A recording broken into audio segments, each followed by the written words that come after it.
Can you hear that? Yeah.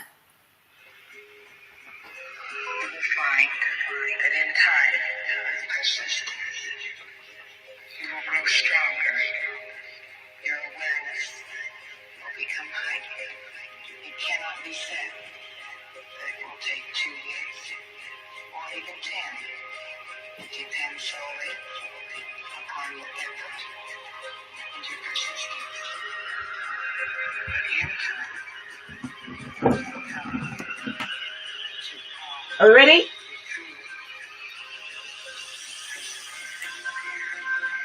Yeah, perseverance. Whoop whoop. Love it. We give them time to jump in. We're giving them time to jump in.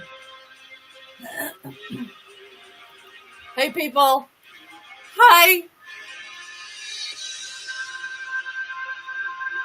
This is Standing in My Truth. Listen to this tune. Louder. Did it louder? Did you hear it louder now?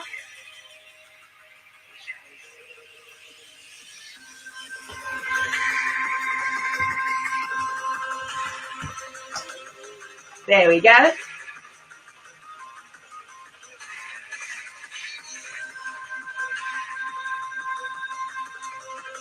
Yeah. This is one of my favorite tunes. It's Perseverance by Technomatic, and this track got me and some of my friends through some really hard times. It's just a fantastic track that can aid, it can help, and it can motivate. It's Well, it's motivated me this morning, I can assure you. And I've got to say, hats off Technomatic, that's very well produced. I'm going to fade it out in a minute.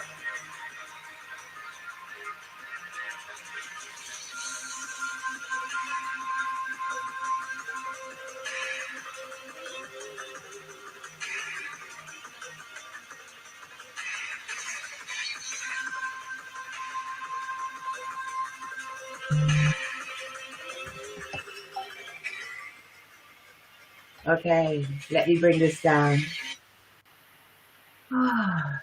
DJ Trinity, finally. Hi, Val. How are you?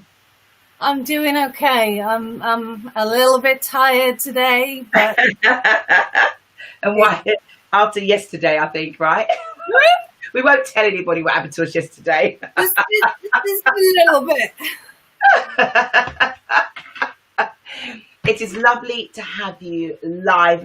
We are not pre-recorded. We are absolutely live on, I mean, I don't know. I don't know if you can, are you able to look at your phone and check? Because I don't know. This is first time live for me. And we can check on our Instagram, not Instagram, is it Facebook? Let me look. look. Facebook page, and it should be on Standing on the Truth. I think it's on, should be on. Yep. Oh, wow. So Yep. it should be also on our YouTube page. John is checking now, and yeah. So, hey, welcome to everyone in Cyberworld. Valerie M here, who's now got her own podcast show, and she's joined by DJ Trinity today.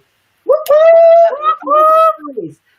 Thank you for having me. I'm so chuffed of everything you're doing here, Val. I just think it's incredible, and you're so brave for doing this. I mean, I honestly, I don't know how you've got me to do this. I don't know. You have broken my online virginity, and I am breathe. Yeah. I'm okay. Remember, breathe, and it's breathe. I'm going to start with how I know you. I'm going to flip the script to how we spoke about it yesterday. And it was, I've known you for a while, but you know, it's like more of a cyber world, meeting once or twice. You took the massive journey, and when people hear your story, which I'm not going to say anything yet, but to know that you took that massive journey after meeting me once or twice, we stayed in touch, and you came down for my birthday party, 2016. We had the most, I was so stressed out that night, but you did that. You made that effort under considerable strain. I was so scared, but your family are amazing. Your best friend is just wonderful, but your cousin and your mum and your auntie, I've never been looked after so much, I think, in my life. Yeah, it's nothing but love in my family, to be fair. My friends, my collection of friends are very loving. They are really, really loving. They were so kind to me, and I loved it. You were fantastic, you know. Thank you. Gorgeous as ever. I don't know about that. Did you see me earlier? The thing, what I'm trying to say, though, is this. When I met you, it was fleeting. I was doing a gig. We were in this mansion, and it was just a random conversation. We're in the middle of I've come down from my dressing room. I've come into the kitchen bar area, and there you were having a good old chit. We ended up having a good old chat, and in between that talk, where I thought you were pouring drinks when it turns out you don't drink, but I thought you were having a drink. I was having my shoulder. What was it? My shoulder had been. I had a bad back in my shoulder. You had a crick neck and shoulder, and I turned into Mother Hen of like, oh my God, how can she perform like this? Here you go, have this, try this. I have cream. I have this tablet. Would you like this?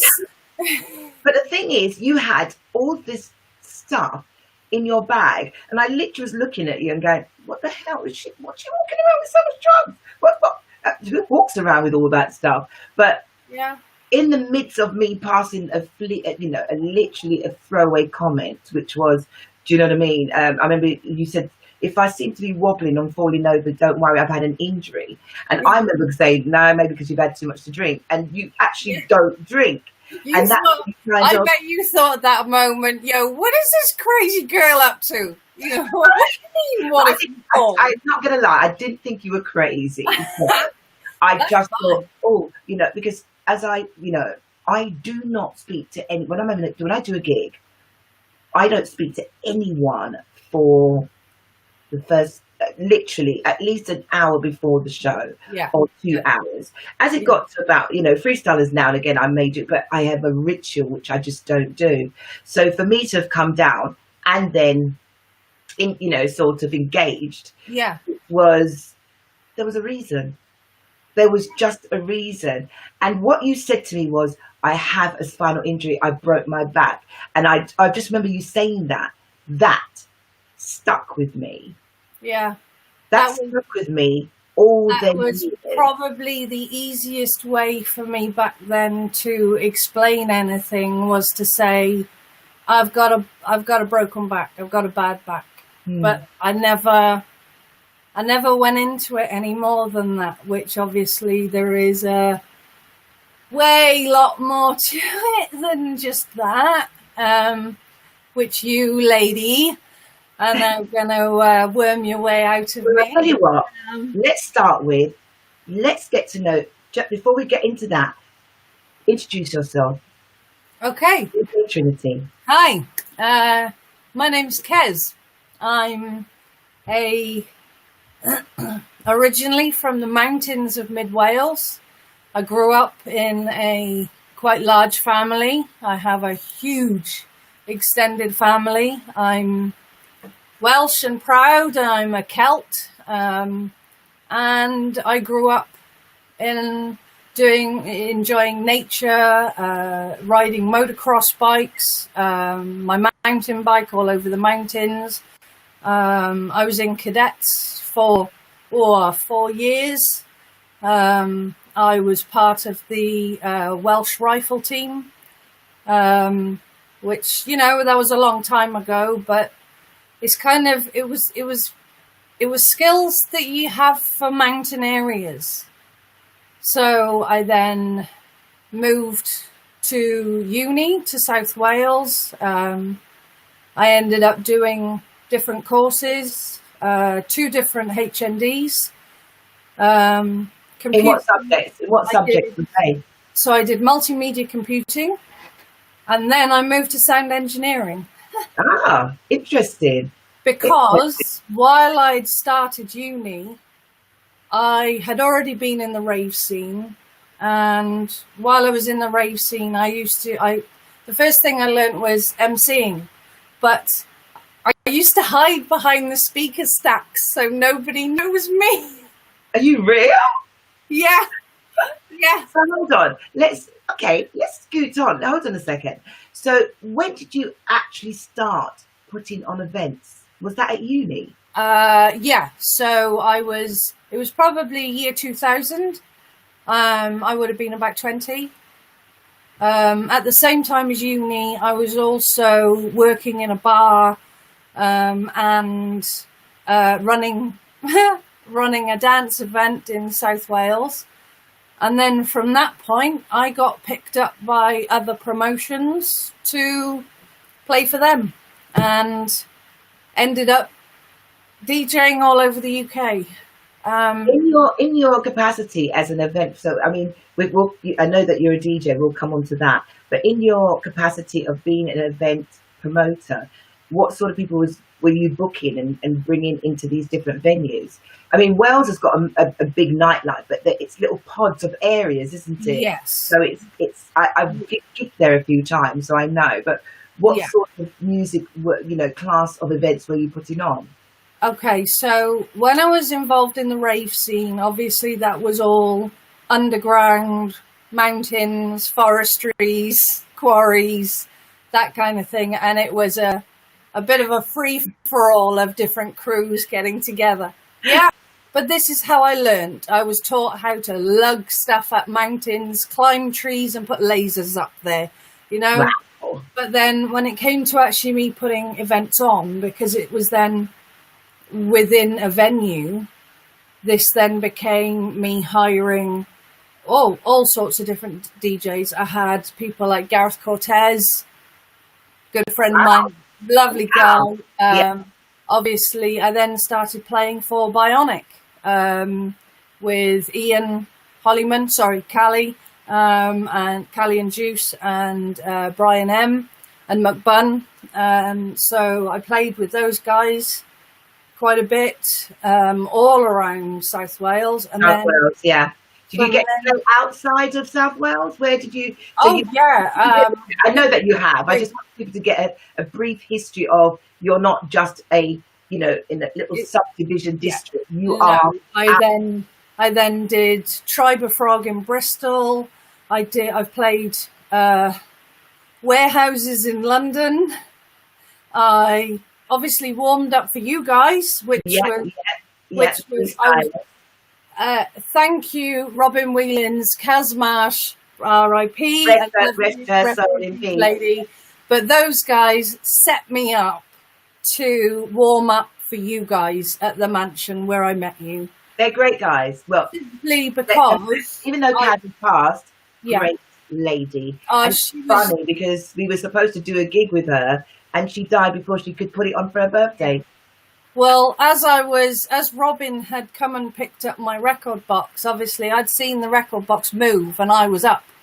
And there was Kaz running behind me while I was trying to chase Robin. I'm like, where are we going? What's going on? What's happening? And she's there with a knee in my back, strapping up this. Yeah. My giant, it's beautiful, it's handmade, it's a giant spinal corset. So Kaz was running behind me strapping this up, and they threw me on the main stage before you guys. Oh my God, I didn't know that. Yeah, so I saw half of you guys actually down in front of me, and I played after Ramjack. Now, I'm usually one that I warm up for the main headliners. I should have been before Ramjack, it blew me away that they knew not to give me a chance to panic or know what was going on. But it was... So that we're going to come, what, again, we'll come to why you wore that and why you still wear that. So now you're doing events, you're gigging in between. Oh my God, sorry. I really thought you were going to strip then. It's that I'm kind of like lifting myself, but it's the sexy day corset, darling. Listen, I don't want people to think that we are... Okay, stop now. Calm. Right, okay. So, I did. I ended up DJing all over the country. You've been gigging. So, here we are. Things are going on great. You've got no problems with mental health. You are on fire. You've got promotions going left, right, and centre. You're also DJing, and things are building. Then one day, what happened? Oh, one day I was doing my normal weekly swim. I was a bit of a water baby. I could swim like a fish. And I had an injury in a swimming pool. I was persuaded to go down a silly little slide and I hit the bottom with my bum. My legs went up in the air, and what had happened was I had actually crushed down, and 2 discs came, instead of going sideways, they went backwards into my spinal canal, and they squashed 97% and filled 97% of the spinal cavity. So where your spinal cord comes down inside your bones, the cords spread out like a horse's tail. Yeah. Cauda equina syndrome. Yeah. So some of those nerves got cut through completely, which I don't have anymore, and they never regrew. And some of them were just squished and damaged. What that meant for me was that life changed completely. I lost the use of overtime and testing like a Rablat pin cushion. No, I get that, but I want you to go from... I'm going to ask the question. When you had that injury, which you didn't know you had that at the time, you drove home, didn't you? Yeah, I did. Unfortunately, being an ex-health and safety officer, don't have a go at me. That job sent me crazy. Like, listen, don't judge me for it, please. But there was no female first aider on. So I actually had no clue that I drowned. Not my brain had blocked it out. Oh my God. So obviously over that time, I was sorry from the pool when they were telling me we can't do a report. There's no female first aider. They basically, I think my own shock took over, and I got to the dressing room with my friend's daughter who I'd taken swimming. Yeah, and we got dressed. She helped me. I was in absolute agony, and because I only lived about 3 miles from the pool, and obviously it was all 30-mile-an-hour zones anyway, being in the city, I drove back to the house.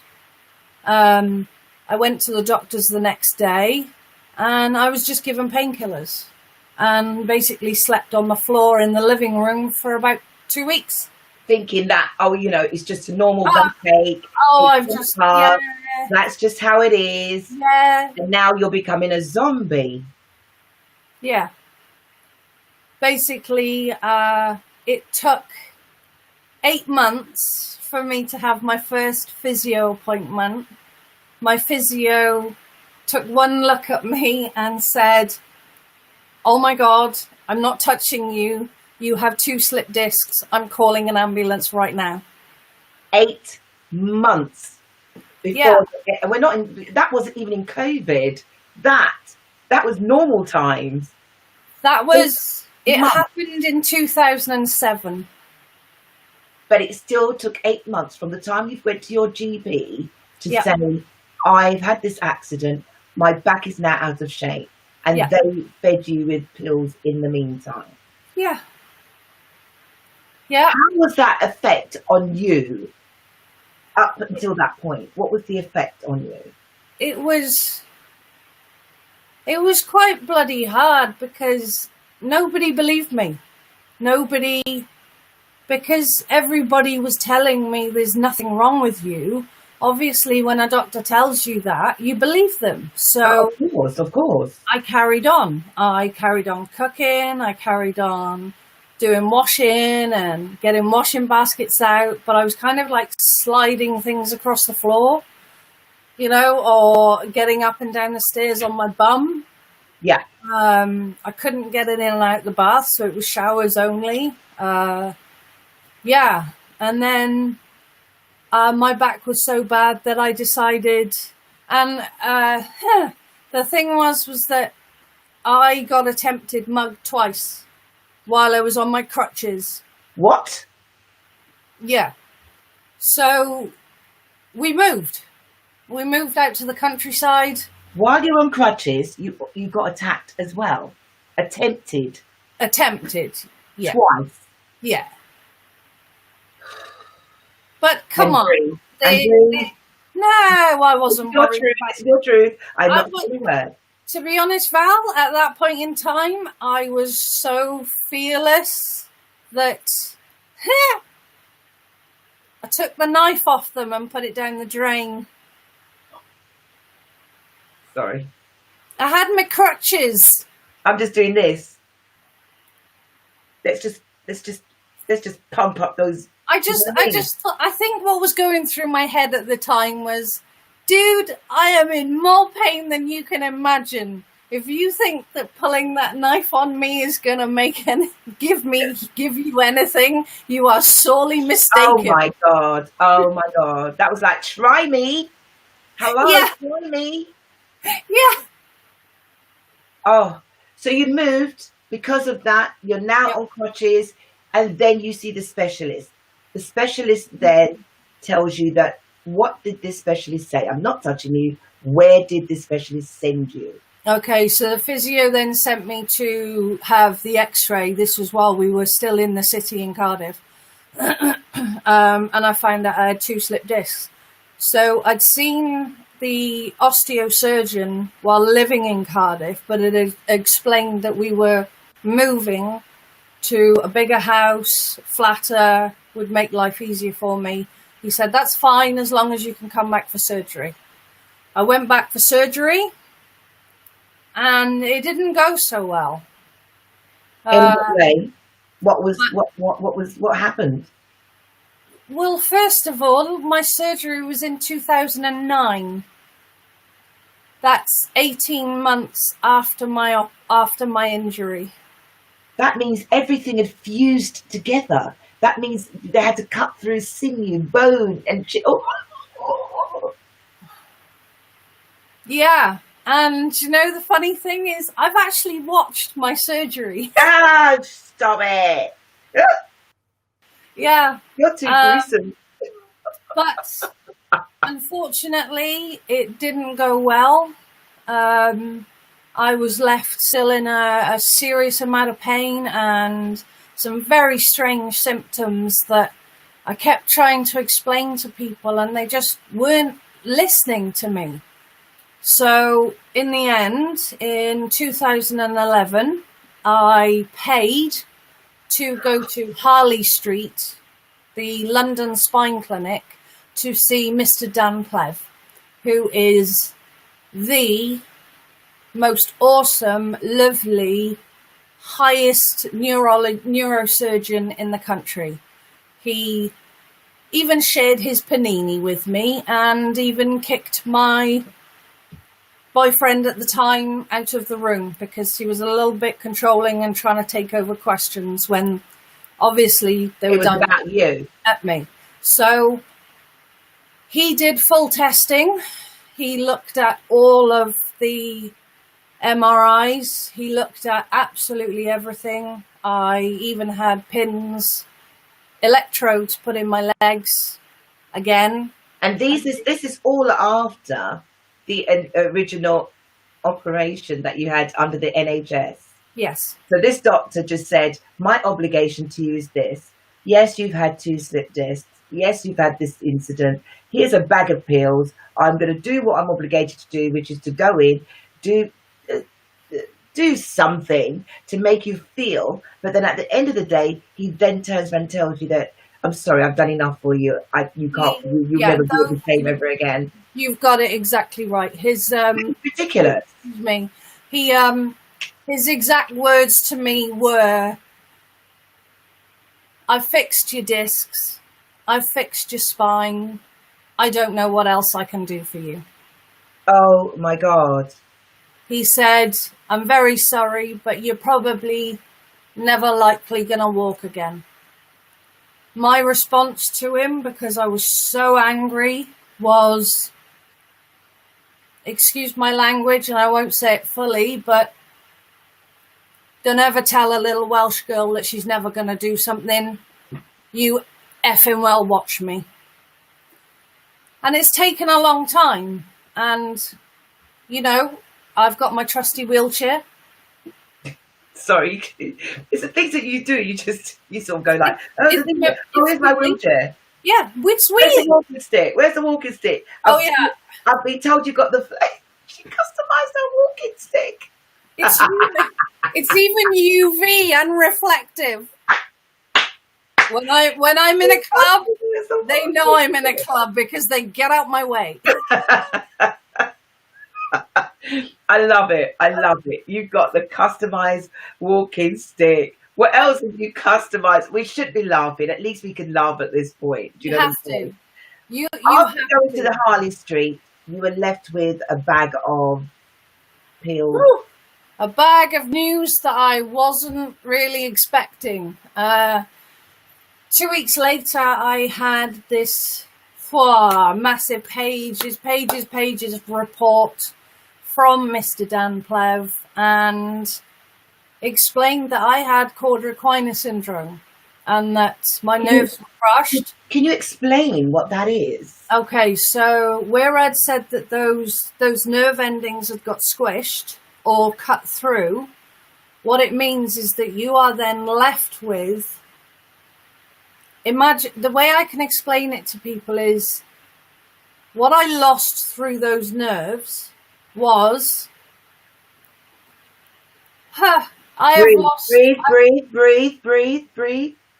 Remember what I said? I have lost function of bowel, bladder, lower intestine, kidneys aren't great, immune system is not great, and also I cannot feel my left leg down, from my knee down.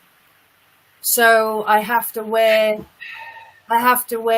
corsets. I have to wear this carbon fiber foot leg thing that goes over my leg because, well, there's no point chopping it off. It's still there.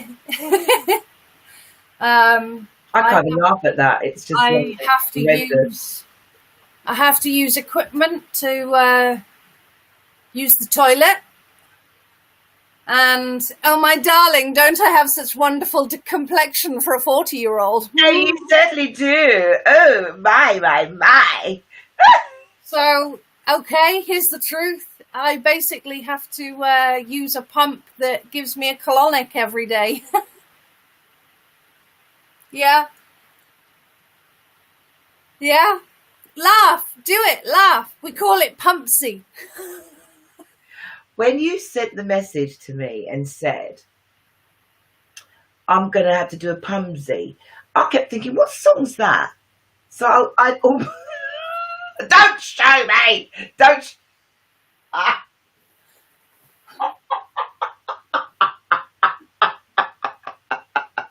wasn't kidding. Here's my truth. You wanted my truth. I did. But I think I've laughed so hard. I've got tears at the same time. Oh my God.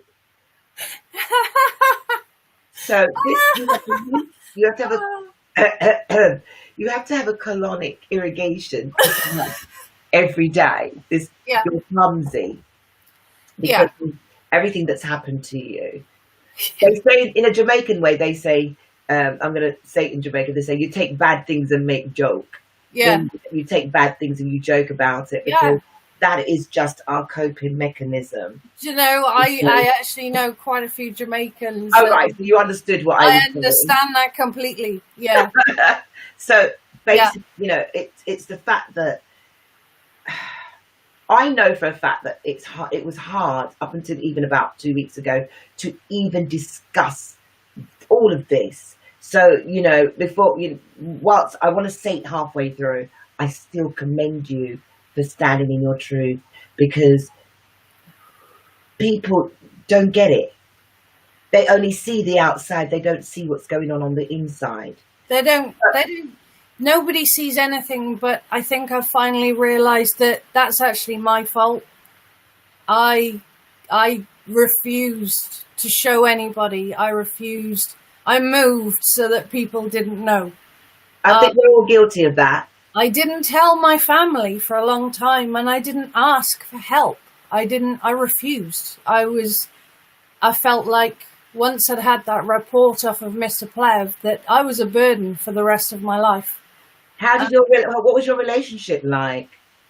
At the time, I was not in a loving, caring relationship. It was easier for that person to just kind of leave me on the sofa and keep feeding me my medications.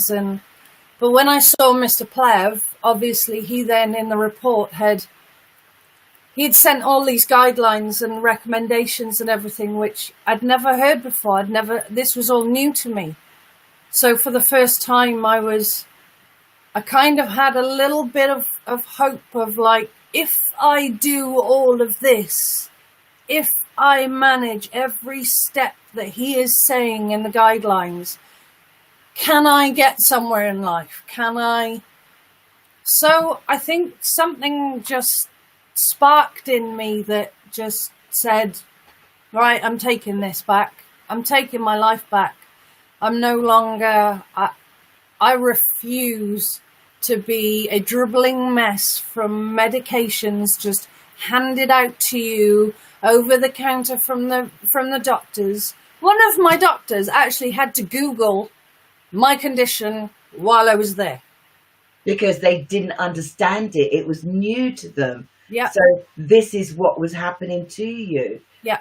So you took back control, and that meant you literally stopped the drugs and also ended that relationship, which was an added pressure onto who you were. Yeah. It was crazy. When he then left, I became alone, disabled, in quite a big house.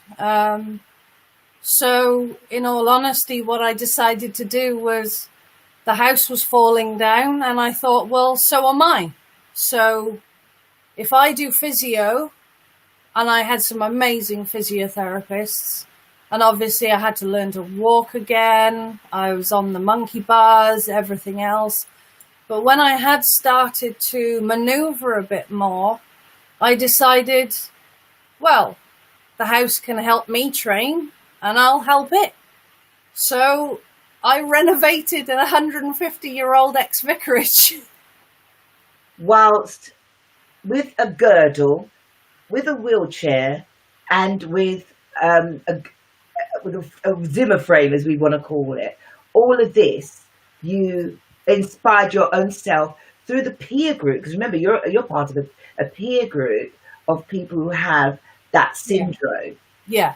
The question I want to ask you is this. I'm an advocate for the awareness of spinal cord injuries. I'm part of the group that is the Cordra Equina help group. And because I've had it since I was 27, there are people that are, and I feel for them, because there are some now that are literally, they've just had their surgery 4 months ago, or maybe they've just found out in the past few days, and they are so scared. They don't know. And, you know, the amount of people that have these disabilities that their partners just walk away from them. Good Lord. Leave them. Just the same as what happened with me. Right. And but you know, could you understand why they do? Do you understand why they do that? Do you I'm asking. You know, I can give a synopsis, but do you understand why the partner gives up? Because the two things that springs to mind is, I don't know how to cope with this. What do I do? And I genuinely believe that people who it's the same with cancer patients or people with any form of disability. When someone has to care for them, when your personal loved one has to care for them, it is difficult. There is no actual support for the supporter. Yeah. Does that make sense? It does. There's care groups, I guess, for care. Like, obviously, at the time, my partner had to become partly my carer. But at that time, we didn't know, and I hadn't been cared for to be able to go to physiotherapy, to go to my new clinics for my bowel and bladder. And it was those clinics that then tested me after I became on my own, because I went to the doctors. I said, I want this dealt with. I want help. And then they sent me to the spine clinic, and I now have a wonderful continence clinic nurse. She's I've got to commend her, Debbie. You just don't. You really are standing in your truth today. I don't care anymore. I love you. I used to be so ashamed. I love you. Everything that I had become, everything that I had lost. I was scared of the future. I was a bloody mess, Val. And now I'm not ashamed of who I am. I love it. Yes, I'm you disabled. stand in your truth. Yes. I've got a mental health disorder. You know, which I want to come on to. Bang on in there. Just stick a pin in that. Just stick. I'm still me. Yeah, stick a pin. I'm still in here. I'm still Kez. In here, I'm still Trinity. No one's going to deny you that. The question I wanted to ask you earlier is, even though you're renovating and you're finding things to do, this is something that I've found a lot of people, especially through COVID, it's having the strength with their disabilities to find things to do. Not everybody. You've got those who are still bedridden and don't do anything. But the people I've come across so far, like Bonnie, who I interviewed the other day, the inspiration of knowing that your well-being has been compromised. Your well-being was compromised. Now, before you had the accident, you had no anxiety, no panic attack, no PTSD, nothing. You were on top of the world. Yeah, the only anxiety I would have is before I go on stage. People always thought that I was... I'd like to think that's normal. Oh, yeah. Yeah, every set for the past 20 years, I think I have vomited half an hour before everyone. I hope no one's having lunch while they're watching this. I'm so sorry, but it's true. You know, when I get up on stage and everybody thinks, oh, look, she's all smiles. She's all like, yeah, she's going to give it some. Yeah. It's a... I think that any DJ, any singer, any artist who doesn't have nerves, and I'm talking about from the Stereophonics to the Patti LaBelle's of this world. Yeah. I know with practice, it becomes like second nature. They say, like, if you're driving a car, you'll get into the car. You don't actually go, well, how do I turn the engine on? Because it becomes second nature, doesn't it? Yes, automatic. Exactly. So it's part of me even blinking your eyes. So what I'm saying to you is anyone that doesn't have that form of anxiety and nerves is too overconfident. Yeah. Now, you know, when I was speaking to beautiful, beautiful man, MC Speed, who suffers in the music industry. Isn't he just a don, isn't he? He's just lovely. Absolutely. And he, your picture's gone off the screen, and he pretty much said, you know, it took him 45 minutes where he just had to psych himself up to get on the stage. It was just a lot. And so I get the anxiety, but apart from that, you didn't suffer with anything like that. Nope. Until you had the accident. Now, with the accident, on top of all of that, still DJed. I didn't for a while, but then we decided to start putting on an event. This is myself and my ex-partner putting on a drum and bass event. I had changed completely from dance music, trance, techno, all that kind of thing, and then we'd moved to breaks and drum and bass. And Fractal was born. It was once a month in Aberystwyth, our local town, and do you know what? It did okay. What the whole ideal behind it was to get in some of the higher name people that we knew, and that we could book, and add them to lesser known people so that we could build up and give them some confidence and give them somewhere to play from. And you know, because like you said, Wales we have pockets. That's right. But most of our country is beautiful countryside. That's right. You know, my view here, I'm extremely lucky in that it is green. And okay, the sky is grey. Anyone that sees where she lives, it is greener than green. It's green. We're green. Nowhere. Nowhere. Do you know what I mean? But like people have said to me, why do you live there? If you've been a DJ and you've played all over the place, why do you live there? And my answer is exactly because of that. I've lived in different cities. I've lived in. What has that got to do with them? That's your solace. That's what you want. Yeah, exactly. I think people's idealist ways of thinking that if you're a singer or an actor or something, you're supposed to be living in a mansion.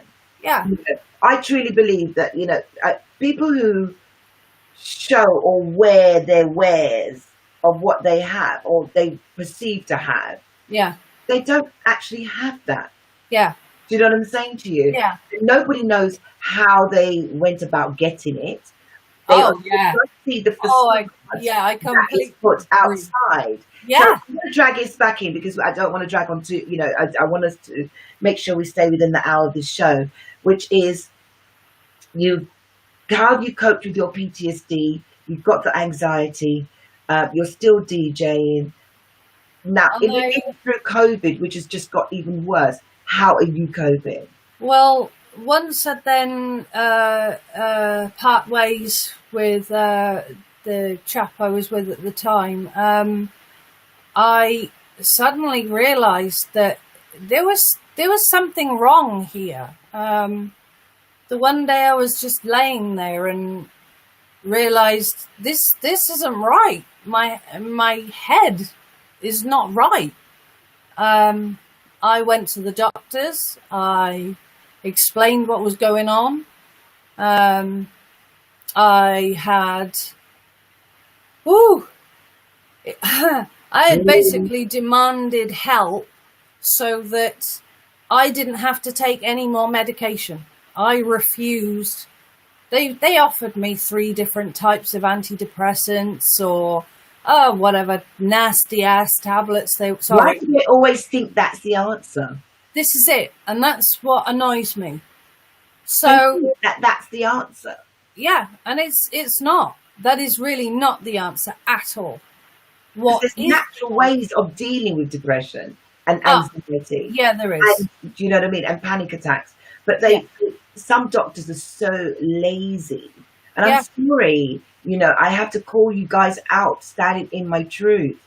You know, because I've been through a grieving process. So not to take away anything, I'm just saying I have been in that. You know, I discussed this know that because every individual, there is a different process. And I do believe that any of the techniques that you are taught obviously have to be individual to yourself, but you can transpire those to help other people.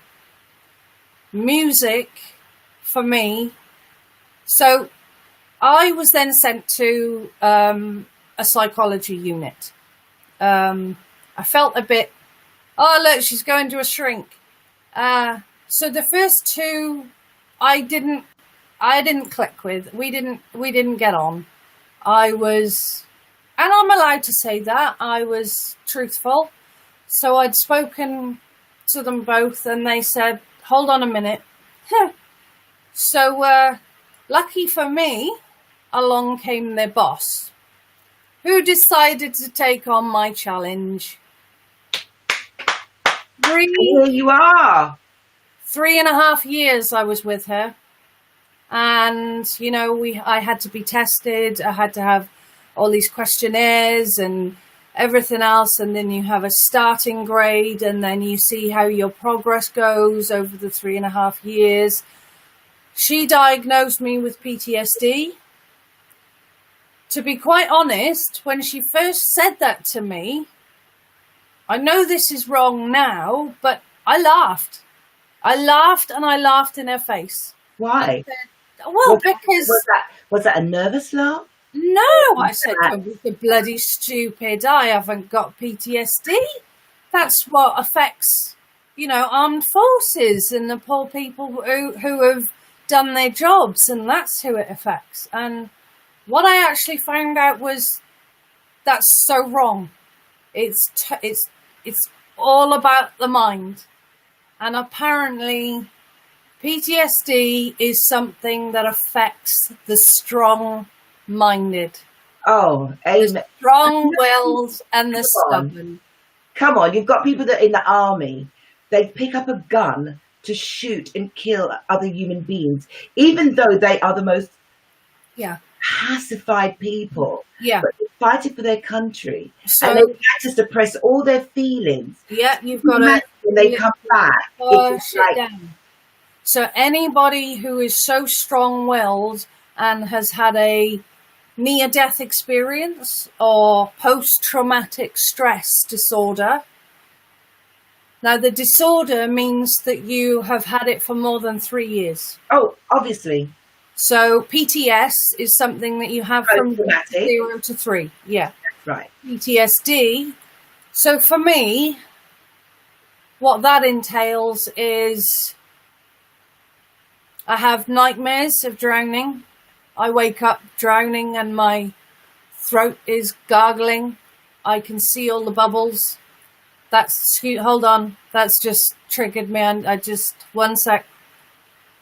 Breathe. Breathe.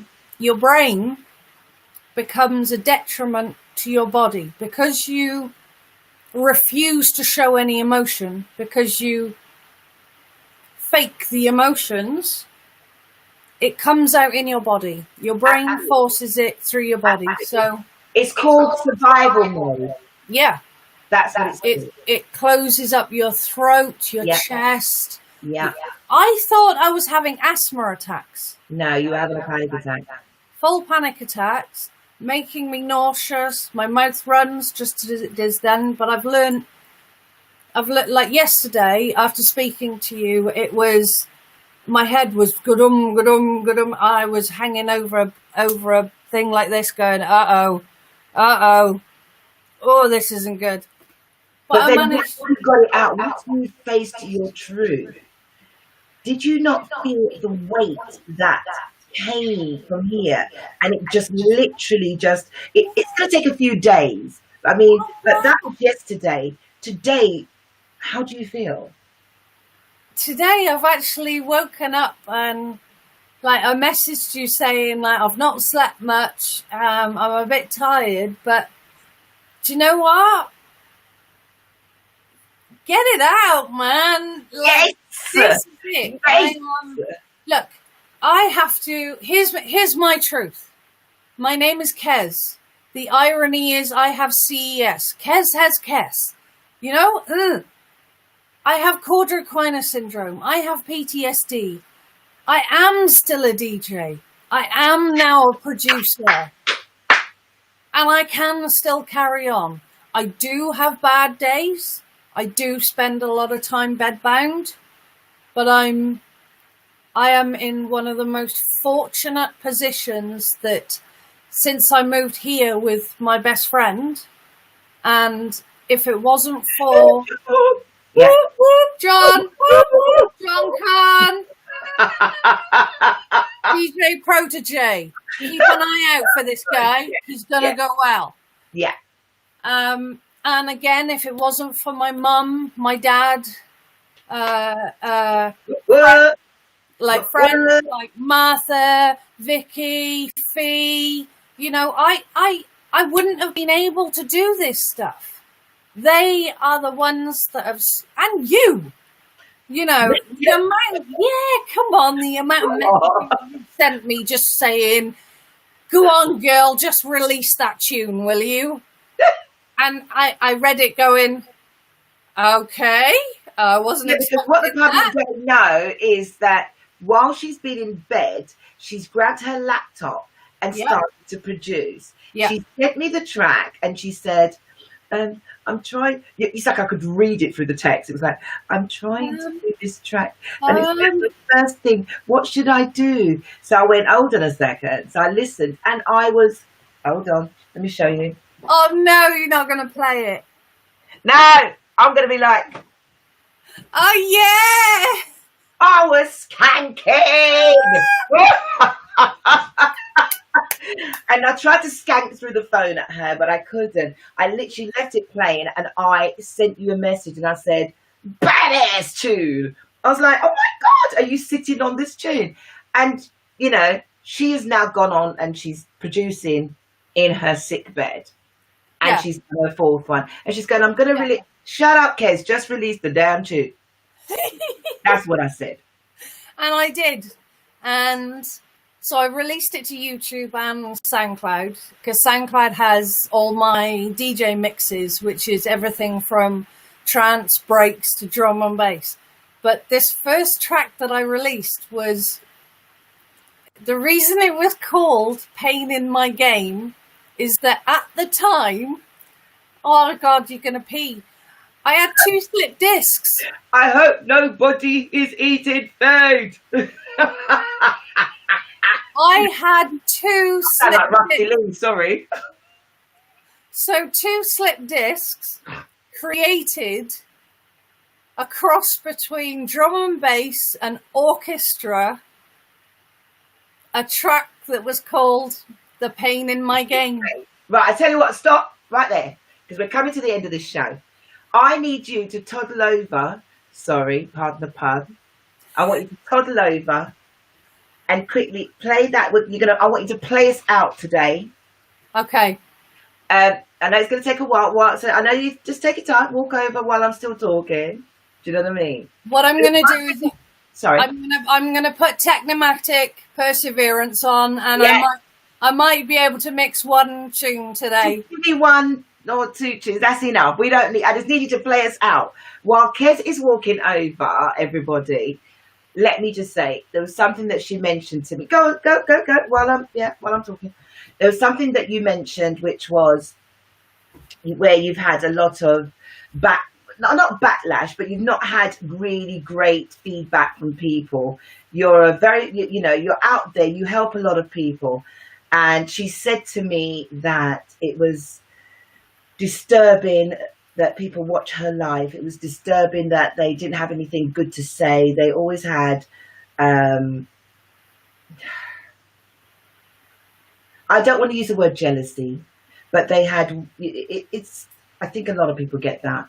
And the only advice or things I can say to her is this: use the negative words, use the negative attitude that you get from people and turn it into a positive.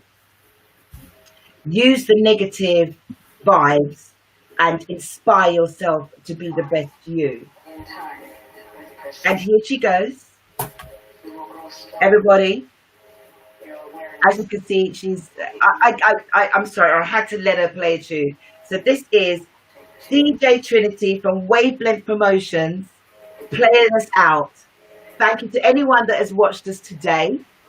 I have no idea why I'm shouting, but thank you for everybody. This was our first actual live. Most of our shows were pre-recorded, and I hope you do like it. And watch out for next week. We've got tremendous guests coming in next week. We've got from CKP, we've got Joe Hunt coming on in a few weeks' time. I've got a couple of guys coming on the sports show. Tomorrow's show is the sports edition. I hate camera lights, it makes me bloody sweat. But here she goes. Tomorrow on the sports edition show, I have none other than Boxing Coach from Dynamics MBE. Did I say that? They're an MBE. They had an MBE, Richard Davis, who's going to be joining us live at midday tomorrow here on Standing in My Truth Sports Edition. Check out. Hey!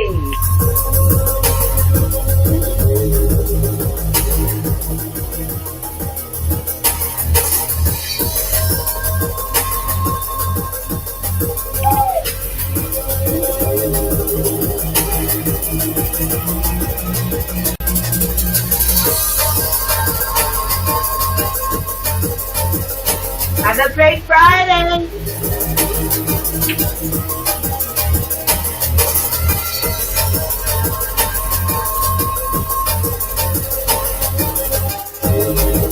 Stop it out!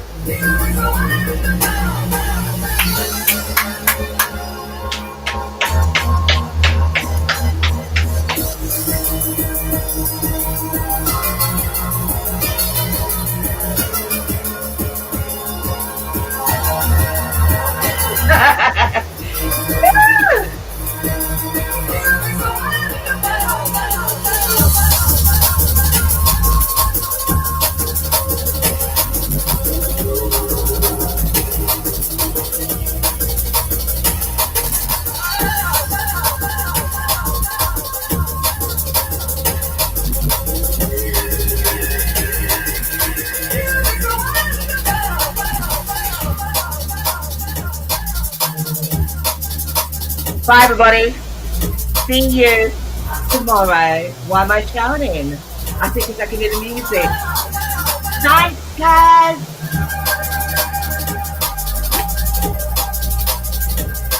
I've broken a sweat. I was dancing. Love you, Val. Love you too. Stay safe. Stay shielded. And thank you, my darling. That's okay. Thank you for being on here. Thank you for being on Standing in My Truth. Thank you. And have a wonderful weekend, everybody out there. We'll catch you next week. But on the sports edition, join me tomorrow with Richard Davis from Dynamics Boxing MBE. Have a beautiful weekend.